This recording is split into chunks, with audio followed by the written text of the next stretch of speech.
logró fugarse a partir de una estrategia que pudiera evadir todos los sistemas internos de seguridad diseñados conforme a estándares internacionales. Lo hizo de manera subterránea, mediante un túnel de alta tecnología con una profundidad de hasta 19 metros y una longitud de más de 1,5 kilómetros.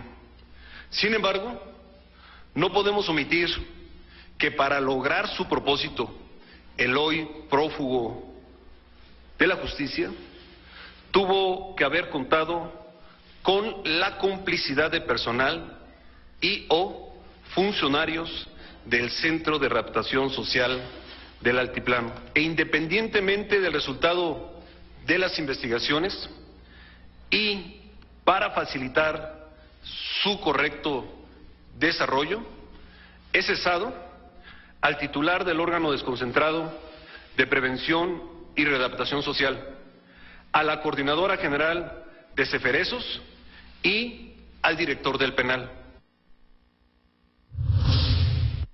Les informo que por tratarse de una persona que ha evadido en 2 ocasiones el sistema penitenciario y dado que representa una amenaza para la seguridad pública, este día la Procuraduría General de la República emite un acuerdo por el que se ofrece una recompensa de hasta 60 millones de pesos a quien o quienes proporcionen información útil, veraz y oportuna que auxilie eficientemente a la localización y detención de Joaquín Guzmán Loera.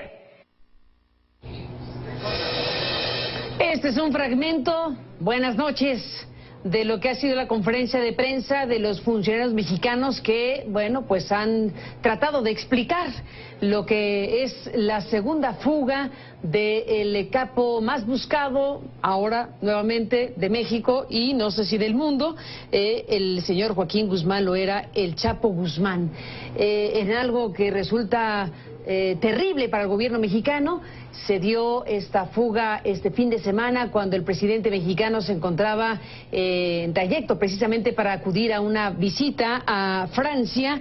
Y bueno, pues esta conferencia de prensa que se ha dado el día de hoy, preguntas de los colegas periodistas y bueno, pues algunas contestaciones de los funcionarios que han dado esta conferencia este día. Todo que decir respecto al significado y al alcance de una situación vergonzosa para un gobierno que es precisamente la que hoy nos ocupa en términos prácticamente absolutos en la atención pública mexicana. Está en nuestro estudio de la Ciudad de México Anabel Hernández, colega periodista, autora de varios libros e investigaciones periodísticas, Los Señores del Narco, entre otros.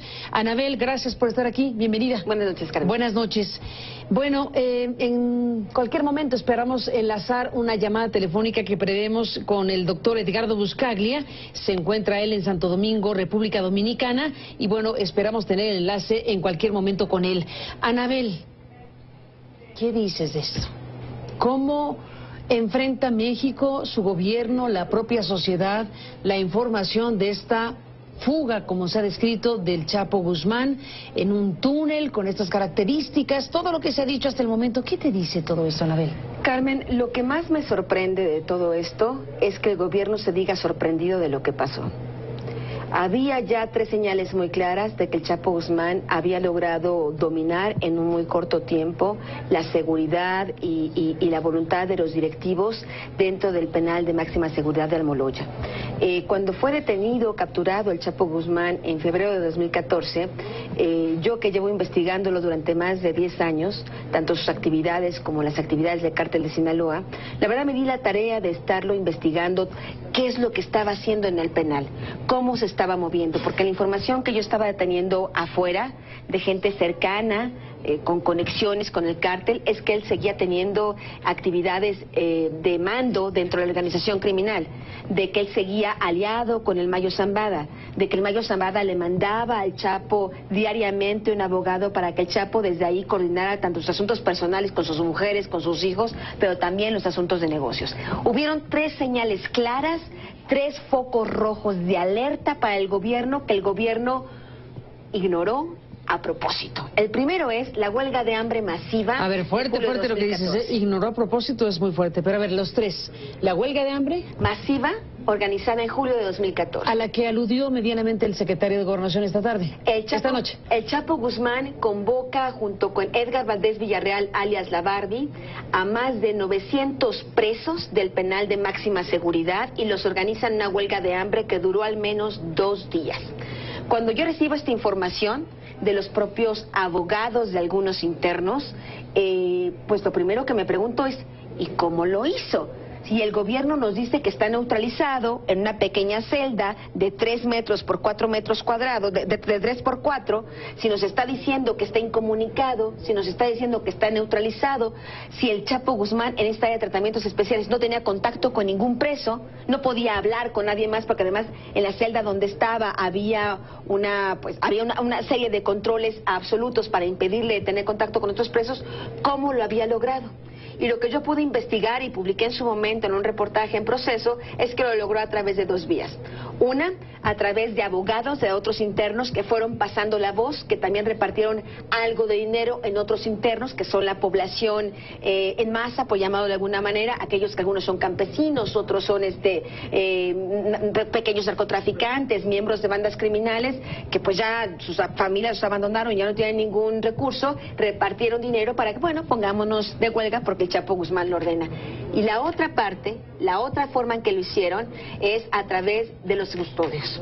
Los custodios fueron pasando módulo por módulo la voz de que había la huelga. El punto es que el Chapo convoca a la huelga, la organiza, y eso hablaba de un primer paso de conquista para el penal de máxima seguridad. Este tipo de acciones las hizo el Chapo cuando estaba en Puente Grande. Es una fórmula que el Chapo ya había aplicado en Puente Grande y lo sé porque tengo acceso a todo el expediente de esa investigación.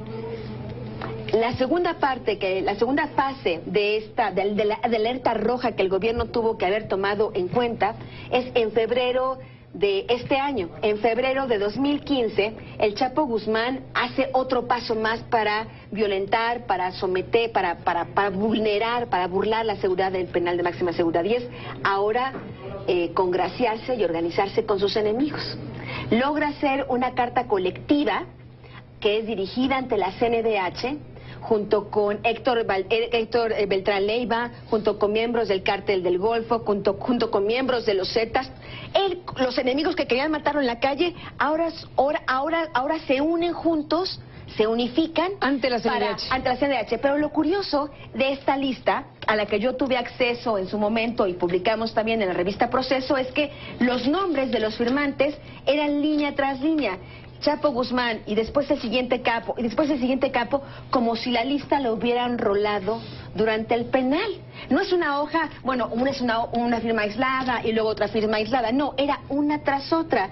Cuando yo veo esa lista, pregunto cuál es la papelería que tienen acceso los internos dentro del penal, y efectivamente en la tiendita del penal donde les venden papel de baño, jabón, galletas, también les venden un bloc de hojas, y ese bloc, esa hoja donde estaban todas las firmas, era uno de esos blocs. ¿Cómo circuló esa hoja de módulo en módulo si se supone que hay diamantes de seguridad? Si se supone que cada módulo está aislado del otro, si se supone que el pobre Chapo estaba ahí en su celda, solitario, sin comunicarse con nadie, circuló esa carta preso uno por uno a través de los custodios. Anabel Hernández, vamos a hacer una pausa y regresamos en esta conversación. Ya está en la línea telefónica el doctor Edgardo Buscaglia, que mucho tendrá que decir acerca de esta fuga, la segunda de un penal de alta seguridad de Joaquín Archibaldo Guzmán Loera, el Chapo Guzmán. Después de la pausa regresamos con el doctor Buscaglia y bueno, déjeme antes de irme a la pausa una noticia que nos están confirmando en estos momentos, en este contexto. Murió el cantante José Manuel Figueroa, conocido como Joan Sebastián. Se ha confirmado la muerte de Joan Sebastián y bueno, pues era un cantante muy popular de Julián Ayantla Guerrero, que falleció este lunes, padecía cáncer de los huesos desde hace varios años. Es un anuncio que se está confirmando por parte de CNN, así que bueno, lo vamos a conocer también en este programa. Volvemos con el doctor Buscaglia, hablando de la fuga, la segunda del Chapo Guzmán. Bueno, está en la línea telefónica el doctor Edgardo Buscaglia, pero le pido un segundo solamente para que Anabel Hernández termine la lista de las 3 alertas. Te quedaste en 2 alertas que tú dices el gobierno mexicano o no vio o no quiso ver. La tercera, para cerrar esta parte. La tercera alerta ocurrió también en abril de este año, donde el propio Comisión Nacional de Seguridad Pública denuncia, hace público de que ya había personas que estaban visitando al Chapo Guzmán con documentos falsos. El tema es que cuando esto es denunciado ya habían pasado varias personas con documentos falsos. Eso significa ya el punto culminante de la violación total a todo el mecanismo de seguridad. Ya estás totalmente adentro del penal de una manera absolutamente ilegal, con una cadena, por supuesto, de corrupción. Ya estás adentro, ya está totalmente violentada la seguridad. Repito, esta información fue pública para el gobierno. ¿Por qué no hicieron nada? O si el secretario de Gobernación instruyó algo, pues a quién se lo instruyó, que evidentemente ignoró la instrucción. Doctor Edgardo Buscaglia, gracias por tomarnos esta comunicación. Buenas noches, bienvenido. Siempre es un placer, Carmen. Buenas noches, Anabel. ¿Qué te dice lo que está pasando, Edgardo? La fuga de una cárcel de alta seguridad del Chapo Guzmán. Los patrones de corrupción política y operativa que vienen protagonizando la red criminal Sinaloa ya son legendarios.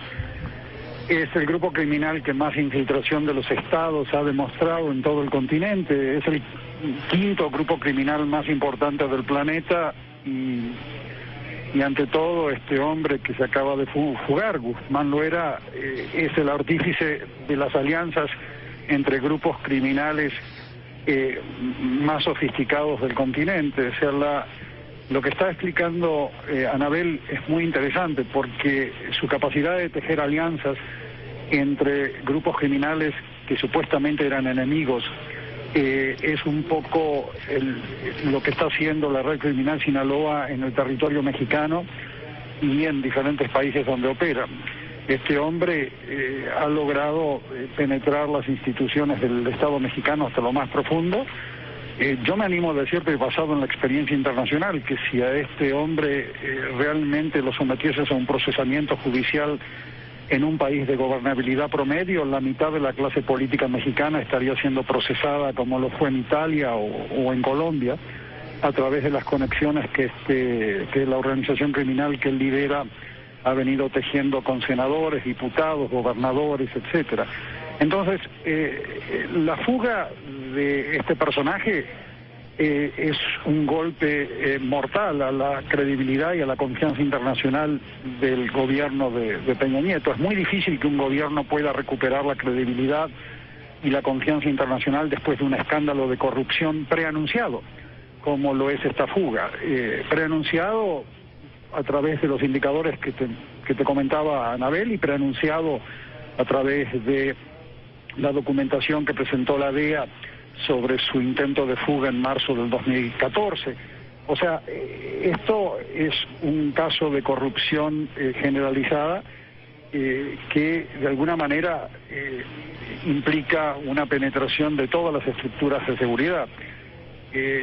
Yo no quiero entrar a describir lo que ya se estuvo describiendo en los periódicos y en tus propios programas, pero este hombre ha logrado generar un mecanismo muy sofisticado en su fuga, que implica que de alguna manera todas estas controles, de los cuales hemos estado hablando contigo por años, controles que brillan por sus vacíos de Estado en México, han permitido que los sistemas policiales y penitenciarios hayan estado protegiendo esta fuga institucional. Yo le llamaría una fuga institucional, ya que en México los sistemas penitenciarios son feudos de la delincuencia organizada, y nada ha hecho esta administración para poder neutralizar esta situación que ya viene sucediendo en México desde hace muchos años. Sin embargo, lo que yo quiero es señalar una cosa, Carmen, desde aquí, desde la República Dominicana. En esta nueva hora oscura que está viviendo México, que ya sigue la línea de tragedias enormes como Ayotzinapa, los crímenes de lesa humanidad del ejército contra civiles, las Casas Blancas, y todo esto que ustedes han estado investigando, este golpe a la credibilidad de esta administración y del Estado mexicano, representa también una oportunidad. En esta nueva hora oscura no debemos perder la perspectiva propositiva. Guzmán Loera se escapa debido a que los controles institucionales en México brillan por sus vacíos de Estado. Y los sistemas penitenciarios, como te dije, y policiales que protegieron esta fuga institucional son feudos de la delincuencia organizada. Sin embargo, cuando tú tienes a un presidente y a una administración que hasta hoy se han resistido en implementar limpiezas de Estado que eviten fugas como las del Chapo Guzmán, que son un reflejo del pacto de impunidad política sobre el cual venimos hablando contigo desde hace años, representan una oportunidad para que la presión internacional de Estados Unidos, en este caso, que me imagino que deben estar bastante molestos, se traduzca en una presión como la que le aplicaron a Colombia en los años 90 para que se implementen los mecanismos de limpieza de Estado que Colombia comenzó a implementar a través de presión norteamericana. O sea que si la política exterior norteamericana pasase de ponerle toda su energía a fomentar negocios oligopólicos con los Slims y con toda esta gente que tienen ahí en México, y pasase a darle mucho más focalización, a limpiar al Estado para poder generar seguridad de ambos lados de la frontera, empezaríamos a ver que esta fuga sería un catalizador para que la presión internacional obligue a una administración débil, a una administración federal que ya no goza de credibilidad internacional, la obligue a implementar medidas, por ejemplo, de control patrimonial para procesar a gran parte de la clase política como se hizo en Italia o en Colombia. O sea que esta fuga puede ser un catalizador importante para aplicar las 25 propuestas de política pública que yo menciono en el libro que tú prologaste, Vacíos de Poder. Tenés que ver un poquito la perspectiva positiva, propositiva de cosas como estas, porque de estas crisis, estos catalizadores, muchas veces surgen reformas importantes. La debilidad de regímenes corruptos, como son el caso mexicano, permite que la presión internacional haga factible que se implementen reformas que bajo condiciones normales la administración de Peña Nieto nunca implementaría. Por ejemplo, el establecimiento de unidades de investigación patrimonial autónomas en cada estado de México, con la cual podrías inmediatamente, en una cuestión de 6 meses, identificar los vínculos de financiamiento de campaña ilegal vinculados a la red criminal Sinaloa, que lidera Guzmán Loera.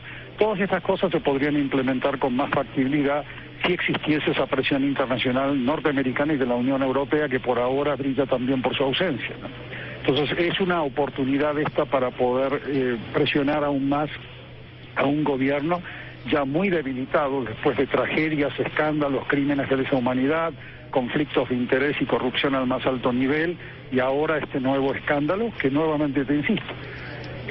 La fuga de Guzmán Loera es un escándalo de corrupción preanunciado que de alguna manera, aun si lo recapturasen esta misma noche a Guzmán Loera, el daño de credibilidad y de confianza internacional ya está hecho, ¿no? ¿Imaginas posible la recaptura, Edgardo, brevemente? He perdido el sonido. No te escucho. Bueno, vamos a hacer una pausa y regresamos con Edgardo Buscaglia y con Anabel Hernández. Le dejé esta pregunta abierta, no la escuchó el doctor Buscaglia, ahora le comentaremos en el corte y regresamos en la parte final. Bueno, entramos en la parte final, regresamos con Edgardo Buscaglia, Anabel Hernández, el tema la fuga del Chapo Guzmán, volvemos.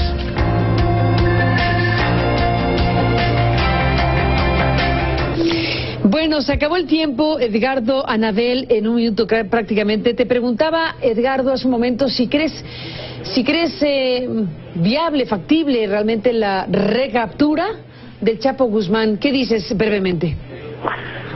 Bueno, hay órganos de inteligencia extranjeros operando en México, o sea que de alguna manera esto no es solamente un operativo doméstico mexicano, o sea, para encontrarlo a este hombre. Es un suicidio político pensar que esta administración estuvo involucrada desde la cúpula misma en esta fuga. Los principales víctimas, digamos que los que están sufriendo el costo político de esta fuga son el presidente y Osorio Chong, que tengo entendido que quería ser presidente también.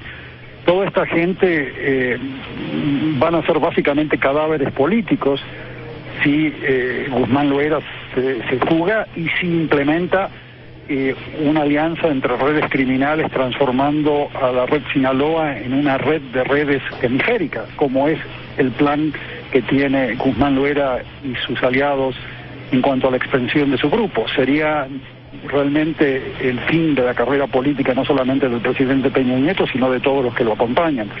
Por lo tanto, sí, hay un incentivo en capturarlo lo antes posible y demostrar que puede existir algún tipo de reacción de Estado en México. Por lo tanto, lo veo factible, aunque realmente no puedo predecir que eso pueda ocurrir. Pero hay servicios de inteligencia de Estados Unidos seguramente operando en territorio mexicano y usando todos sus recursos para identificar a dónde está este hombre.